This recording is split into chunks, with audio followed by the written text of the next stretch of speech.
Hello, everyone, and welcome to Wind Down Wednesday, episode 37.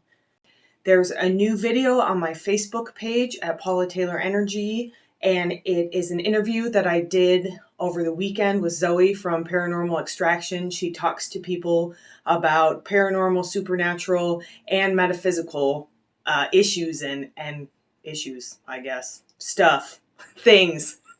So we had a really wonderful conversation this weekend about sound healing and the power of sound. I really encourage you to check it out.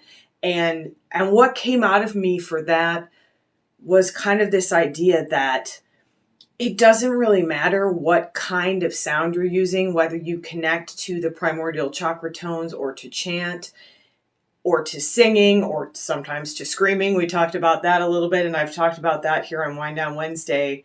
What's important is that you make sound, that you use your voice in an intentional way with the intention of whether it's healing or growth or expansion or just to be in your body. It's such a powerful tool. So I encourage you to check out that interview. It's posted on my Facebook page. So I'm going to start tonight talking about acceptance and softening toward our flaws. I'm going to use air quotes every time I use the word flaws. I'm going to start tonight with my own story. Sometimes I talk a little bit about a topic and then I go into my example. And I think the best way to illustrate what this awareness I came to, the awareness that I had about this topic is to go into my personal story straight away, and then we'll talk a little bit about what I got from it and where we're going with the meditation. So I've been talking for a couple of months, I think now, about shadow work, about working with that really difficult stuff, the parts of ourselves that we don't really like to think about or see or look at, dealing with things like mental imbalance and long-standing core beliefs that we've held since childhood. This is all really heavy stuff. And I've mentioned multiple times on this show, and it's in my book as well, that I've struggled with disordered eating patterns, with eating issues, probably since I was about 10 or 11 years old. I've been kind of thinking back, when did this actually really start? Because it feels like it's been around forever. And I mentioned a couple weeks ago, it tends to get triggered when I'm upset about something else. It's kind of my go-to coping mechanism, and I had been triggered about some infertility and miscarriage wounds that I'm still kind of working to heal. And so the food stuff came up, but it was so powerful, and it hasn't been that way for a really long time. It's been kind of like a low level thing that's in the background that I sort of was like, well, this is never, I'll get to this eventually, or it's not so bad right now, but it never really went away. But it's a lot better than it has been at certain points in my life. But it was really coming up, and I was struggling so much. We talked about struggle a couple weeks ago, and I had this moment. It was a lot like Homer with the barbecue. If you didn't watch that episode from 2 weeks ago, go back and watch it. I talked about an episode of The Simpsons where Homer's trying to build a barbecue, and it's just not going right for him, and he finally gives up, but he gives up in frustration and anger, and that's very much what this was like. I just like Homer running at the barbecue with the umbrella and getting like thrown onto the ground and laying there, I was like, I can't do this anymore. I can't keep fighting this. I give up. I just give up. And the initial thoughts that came to me after that were from that triggered state that I had been in. They weren't necessarily healthy thoughts, but I started thinking like, if I'm going to have an eating disorder, I might as well at least have the one where I'm thin. That is probably the first thought that I had. And so for about a day or so, I was just like, I give up. I'm counting calories. It's what I know to do. It's how I know to punish myself. That's what this has really been about, as I kind of got into this awareness. But a really strange thing happened. I started to feel really good. And not in a denial way, not in a like, ooh, I'm back in this and it's great and I'm being pulled in. Like, I know that the energetic difference. I started feeling expanded. I started feeling lighter. I started feeling so much relief. I started feeling this space that opened up in my energetic field when I gave up that struggle, truly gave up that struggle.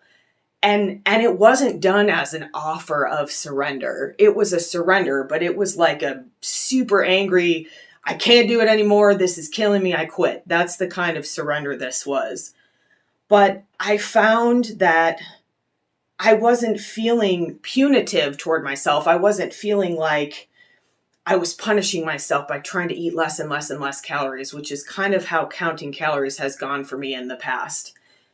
I was feeling more like, how can I nourish my body with the remaining calories I have for the day? And this, if you don't have issues with food, this may sound like way out there to you. You might be like, well, of course I nourish my body with calories. That's what calories are for. But if you have any kind of a disordered relationship with food, the idea of nourishing your body is very foreign because the idea of punishing my body is where I have lived for so long in my head. And so as this was shifting, I also saw and heard a few people say some things to me that essentially kind of added up to this idea that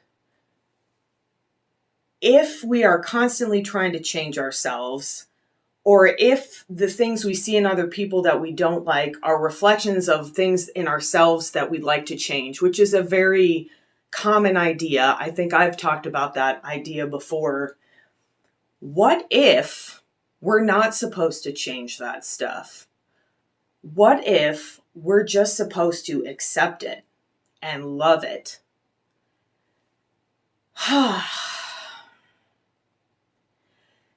And I've heard this before. My friend Paul Bucky at BioTouch all the time says to me, you just need to let yourself be loved. And that's essentially what that is. That bringing that love, bringing that acceptance, letting go of this need that this idea that there's something wrong with you. But I felt this shift this time in my body. Instead of understanding it here, it came fully down into my body, into my energetic field, and into my heart. And I started thinking about all my flaws, all the things that are too much about me. I'm too controlling. I'm too fat or too thin, which I've had the same person tell me both at various times in my life. I'm too loud. I'm too much. I'm too serious.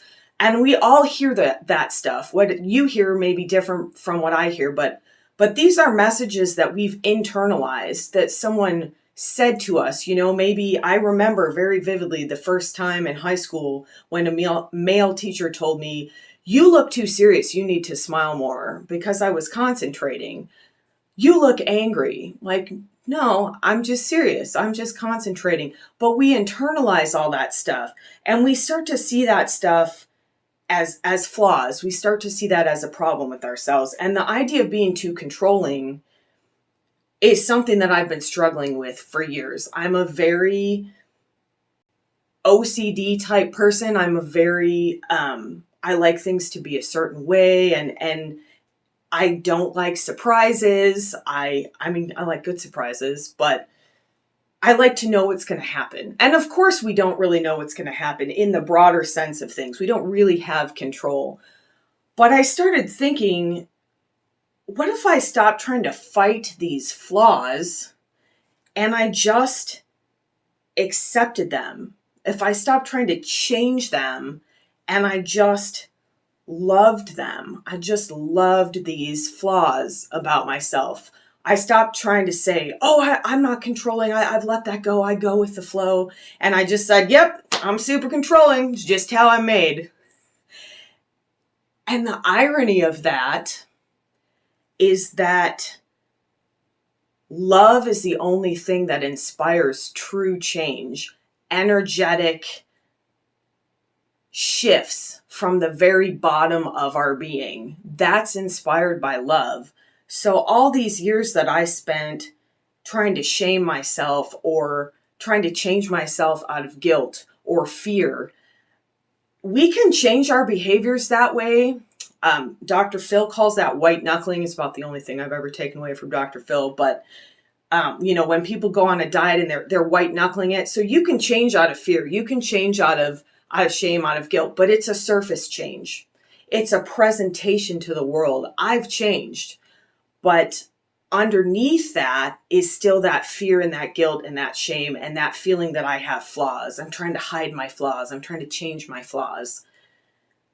But love and acceptance, the idea that we are perfectly imperfect, that there is nothing to change, this is what prompts us to finally let go, to finally expand, to grow, and to change. And again, it's true irony in that fight that you think is going to get you to change. All these years I'm fighting. I gave that fight up. I just was like, I can't do this anymore. I'm just going to embrace this. I'm just going to go down this rabbit hole. And I'm thinking, this is going to get really bad and I'm going to have to go into treatment. And, there are all these things in my head. But I think the level of release that I finally achieved by really letting go, like viscerally letting go of that fight, not just telling myself I was letting go of that fight, but in my body and my entire being, just being like, I'm not fighting this anymore. I give in. That was that surrender that came out of so much pain and not being able to carry that pain anymore, that shifted me into a state of love and acceptance and a new view of myself. And I talk about this a lot. We're so much nicer to other people than we are to ourselves. We tell things to ourselves that we would never say to someone else because we know they're terrible. And so this is an opportunity to see yourself as someone you love very much, to embrace the flaws of someone you love very much and to say, it's okay. It's okay if you're controlling. It's okay if you're too loud.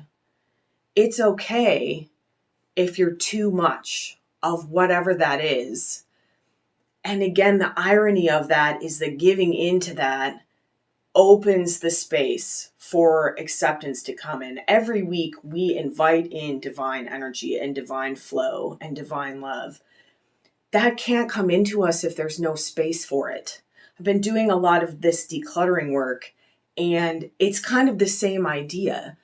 You've got to clear layers away. If you want new clothes, but your closet is so full of clothes that you can't add clothes, you clear layers away of clothes, and then there's space for new clothes to come into your life.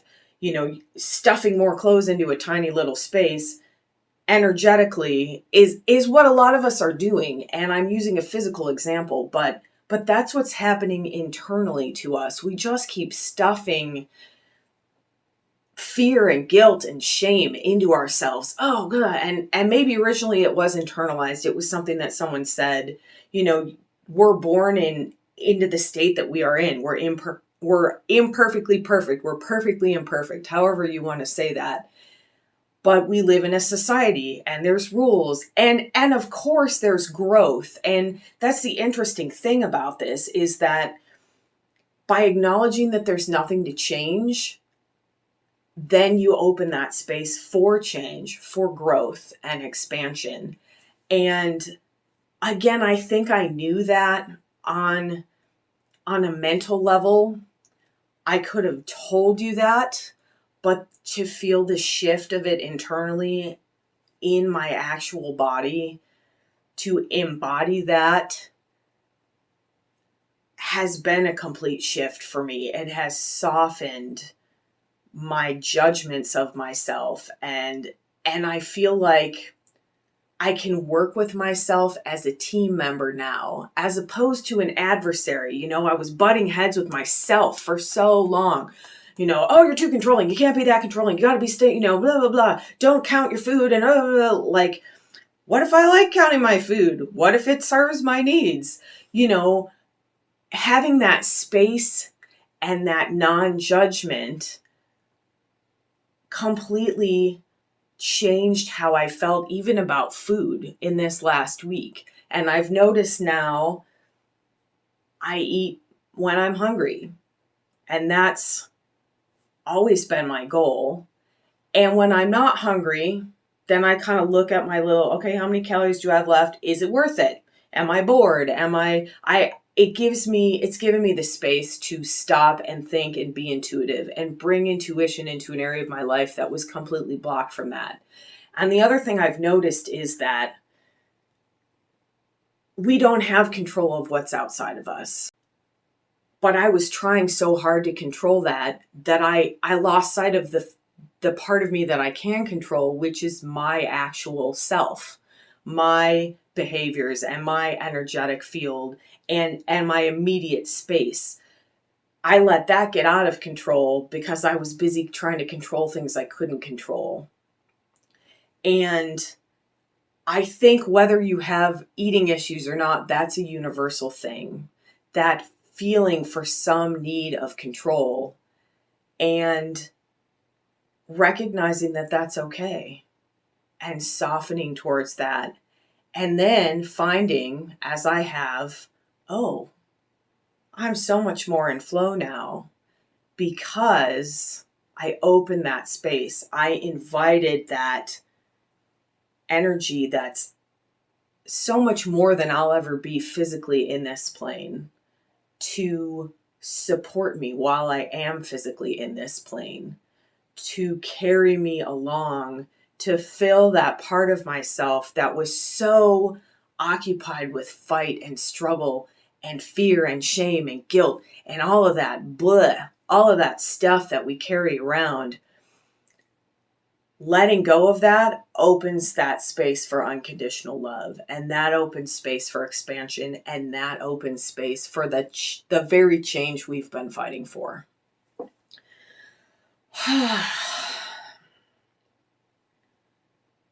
So I'm just checking in briefly because I was trying to decide earlier if I wanted to describe this meditation at all or just go into it. And what I'll say very briefly is that we're going to work with the part of yourself that you've been fighting tonight. And chances are you know exactly what it is. You might not have an exact word for it, but you've got a feeling it's in there. And you're, oh yeah, it might be like, oh, that stuff. And we're going to trace that back to the first time you remember it occupying your space. So for me, I have memories even in junior high of going on diets, of trying to limit what I ate, of, maybe feeling like I was gaining too much weight too soon. I remember I broke 100 pounds in 7th grade and I was like appalled. I was also 5'4", which is the height I am now, or maybe I was 5'3" at the time, but I haven't really grown since I was 12. So, weighing 102 pounds at that point, I was a skinny kid, but I was already having these feelings like, oh, I'm so fat, and I broke this arbitrary number and it's terrible. So I want you in this meditation to go back to that time, wherever you trace it to be. It's very likely that it might be childhood, but it might be early adulthood, it might be recent, whatever comes up for you. And then we're going to see that person as a person separate from ourselves. This is kind of like, if you've ever done inner child work, this is kind of what we're doing tonight. So we're going to go back to that person and we're going to offer love and acceptance and space for releasing that fight and that struggle. And perhaps we're going to offer what that person needed in that moment, but for whatever reason didn't get. So let's begin.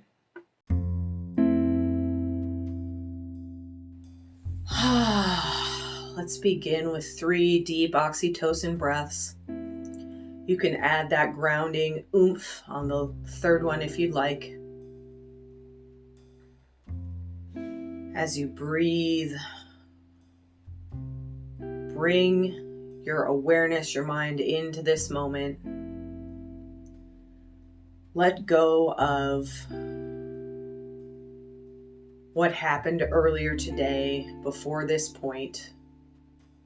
Let go of what happens when we're finished or what happens tomorrow or the rest of the week.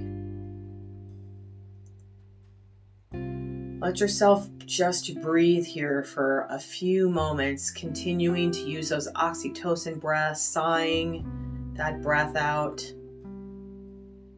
And as you're ready, continue to breathe deeply, but you can release that sighing if you'd like. And very intentionally tonight, let's open that crown chakra, the top of the head. Let's set the intention of clearing space in our energetic field to invite in that divine energy, that unconditional love, that flow of grace. Let's invite that in through the top of the head and the face, growing spacious, allowing space for this energy to come into your neck and throat, your shoulders and upper arms. Let this acceptance and love flow into your forearms, into your wrists and hands. Let this beautiful light flow into your chest and your upper back, into your belly, into your mid-back, low belly and low back, into your pelvis. Bring this light, this spacious, unconditional acceptance through the hips and pelvis, down into the thighs, into your knees. Really let your knees get spacious here. Let go of anything you've been carrying, any burdens you've been holding in your knees and your shoulders. Continue allowing that energy to flow down your shins and calves into your ankles and feet. Let yourself grow roots down into the ground, knowing and setting the intention that you lovingly release anything that's ready to be released tonight into the earth for recycling, for the highest good. That energy can be used somewhere else even after you release it. Even if it feels like energy that no longer serves you, it can serve somewhere or someone else. Bring your energetic sanctuary into your space. If you're unfamiliar with that concept, just imagine that you're sitting now in the most beautiful safe space you can imagine. It's right here in the room with you. There's no need to leave your body. Stay spacious in your body. We want to release from the body here, not from the mind, not from the spiritual realms, but from the physical and energetic space of that physical body. Let yourself come to a space on your planet, in your sanctuary, that feels most healing for you. Perhaps it's that waterfall of joy, or your healing cave, or a new place you've not yet explored. Perhaps it's just that safe space we use so often in this sanctuary. But let yourself really feel that you're there. Let yourself notice not just what it looks like, what does it feel like to be in this space? Feel that spaciousness come into your body. Feel yourself relax here. Feel how safe you are. And know that you are safe through this entire exercise.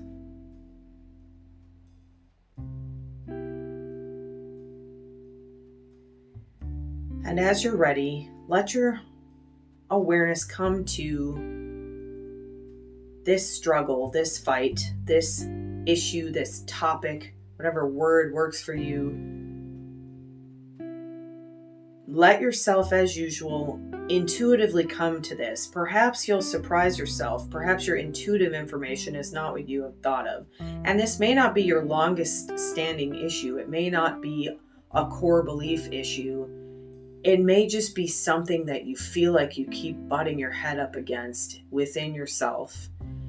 And if you're at a loss, think about you're too much. You're too much this, you're too much that. Or maybe it's you're not enough this, or you're not enough that. Whatever comes to you then, bring it into your space. Bring it into this physical space that we're in, this safe, energetic sanctuary. And let your mind float back to where this all started. And you may find that something comes to your mind, but then you're drawn back a little further. So give yourself a little bit of time here to find what feels like the origin of this quote unquote flaw, of this belief, this false belief that you've been fighting.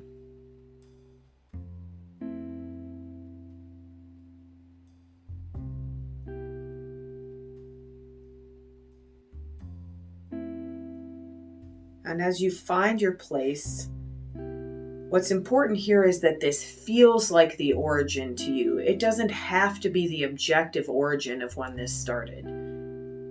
What feels like the origin to you is what you're holding in the body as the origin, as the beginning of this belief about yourself.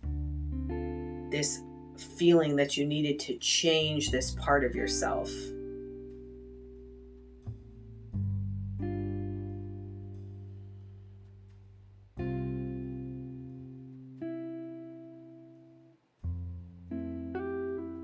And see yourself now in this origin space at the age that you were.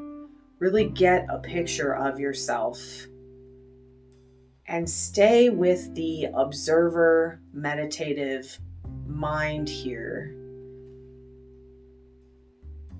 Imagine this other version of you as a separate being from who you are right now.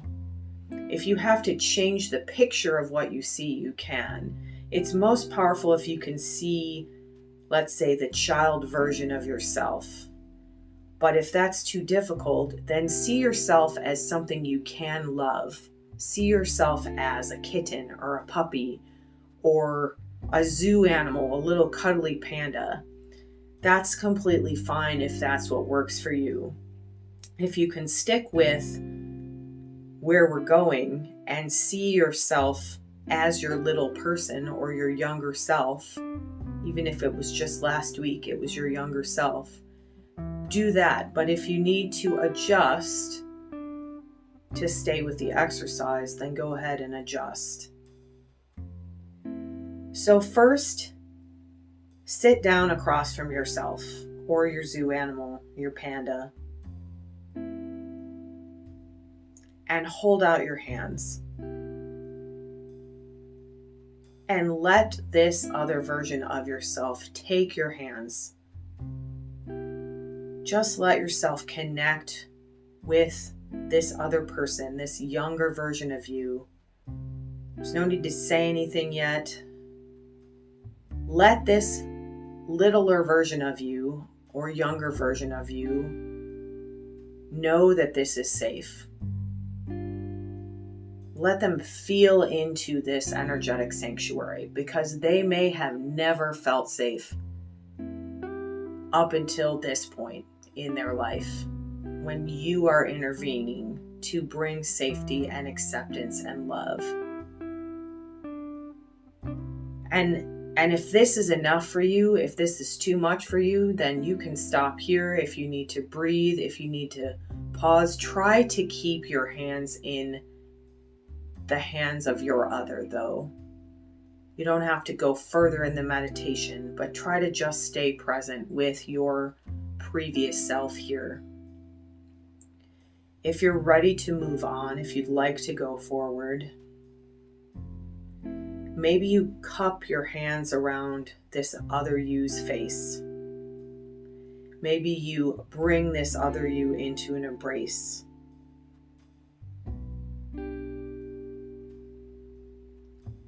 And whatever you're called to do,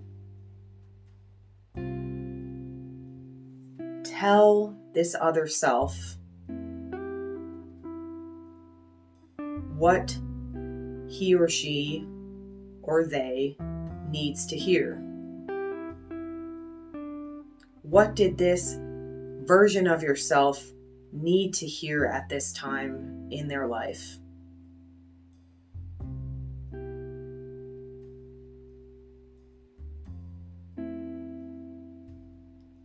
What could you say to this version of yourself to make them understand that whatever they're too much of or not enough of is not a flaw?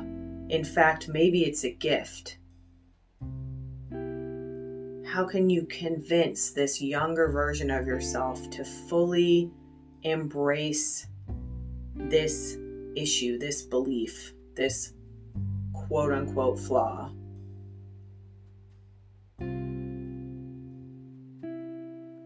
Perhaps all your self needs is just for you to hold their hands and gaze into their eyes. That's a hugely powerful practice.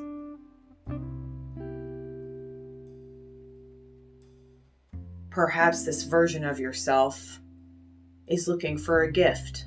Perhaps you can give them something that they would treasure, an ice cream cone, a stuffed animal, a flower. Speak to this version of yourself in whatever love language calls to you. Perhaps this younger version of yourself just needs a hug. Perhaps they're craving physical touch.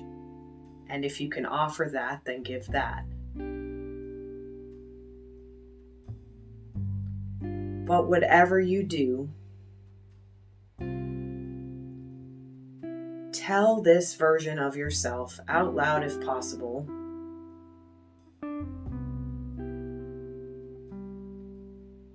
there is no need to change who you are. I love and accept you exactly as you are. There is no need to fight who you are.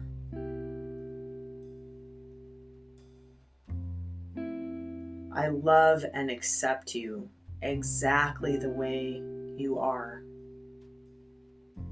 And as you say those words, feel them in your current body. Feel yourself soften as you say these words, as you think these thoughts.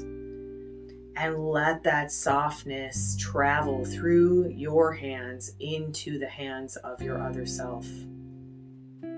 Bring that softness into this version of yourself who may have never experienced softness at this point in time or felt that they hadn't.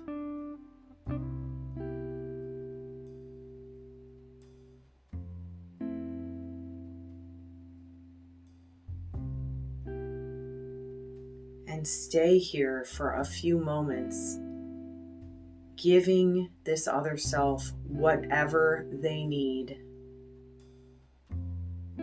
whatever will help you both soften and release that fight, that struggle to change out of fear or shame. Open that space for love. Open that space for unconditional love and acceptance. Invite that golden light of the divine to come into that space now, to come into your space, your physical body, the physical space of your other self, the emotional space of both of you, the energetic space around and within the body of both of you. Bring that unconditional accepting love of the divine into those spaces. And let yourself soften.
Let the truth of your identity be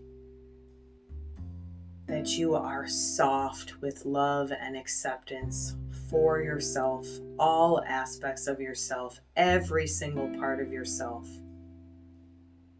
The shadow and the light, the fear and the shame. Love and accept that too, soften toward that too.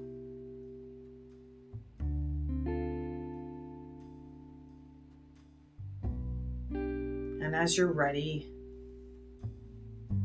reassure this other version of yourself that you are available with support. Leave them a gift if you like. Give them a hug and a kiss. Look deeply into their eyes and say, I love you.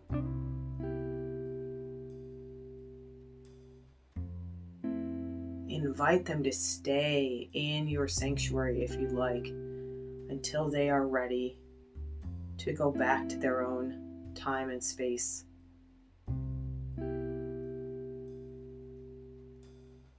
Gently separate yourself from your other self. Very gently, very slowly, with so much reverence for the experience that you've just had. Let yourself release your energetic sanctuary, if you'd like, back to where it's stored in your energy fields.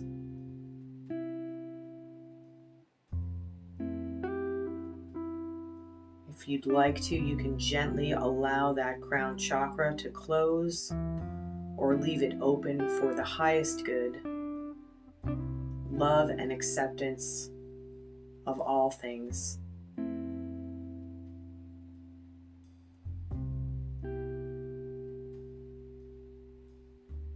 One more time, let's seal this practice.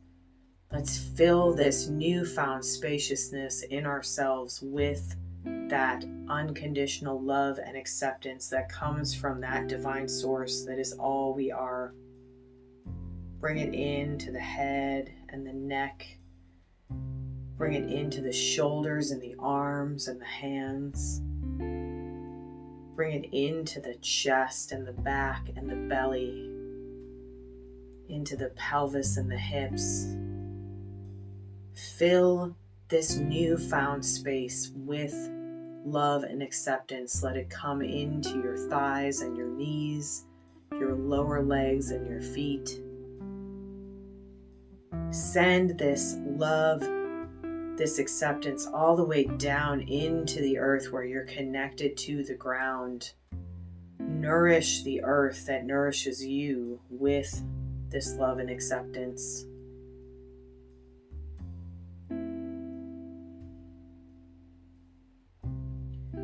And affirm with me out loud, I am fully present in my body. I am fully present in my body, and I love and accept all the parts of myself. I am fully present in my body, and I am love. Go ahead and wiggle your fingers, roll your wrists if you like, wiggle your feet, your toes, move your head around. Just let yourself discharge a little bit of energy. Let yourself come back to yourself. And as you're ready, you can open your eyes.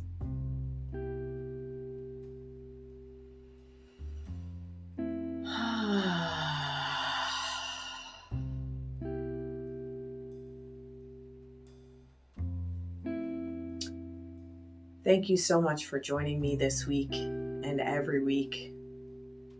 Thank you so much for your willingness to commit to this practice for yourself. Let this practice ripple out beyond your own personal spaciousness and into the spaciousness that is available for all of us when we're ready to step into love and acceptance. Have a beautiful rest of your evening, a beautiful rest of your week, and I will see you next week for Wind Down Wednesday.